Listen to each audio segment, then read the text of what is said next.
Okay, back with another quick hardware tutorial. This time, it's for anyone working in corporate AV.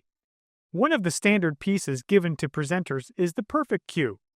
The beauty of this system is it allows simultaneous control of two computers so you can have a backup of the presenter's computer simultaneously running as they queue the slides. But did you know there is also a free companion app offered that enables customized keyboard mapping? Such keystrokes are stored on the receiver if you want to change them from the default left, right arrow, and B buttons. But the companion app doesn't always allow for the desired keystroke combination to be entered, such as Alt and a function key. That doesn't mean you can't make the remote trigger with that combination.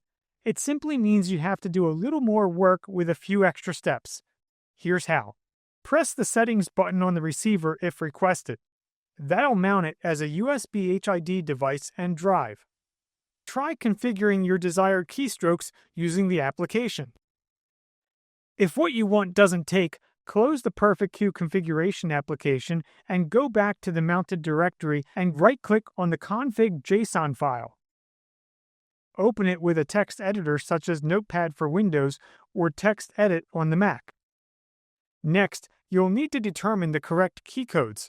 So in Windows, use a tool like Keycodes or Keyscan to see virtual keycodes live. In the Mac, use the free app Keycodes from the Mac App Store to view keycodes and modifier flags. Take note of the value that corresponds to your desired keystroke. From there, input the keystroke that the software didn't allow when using the Perfect Queue application. Now that you have it, you can insert it right into the raw output of the JSON file that you currently have open. Save it and you're all set.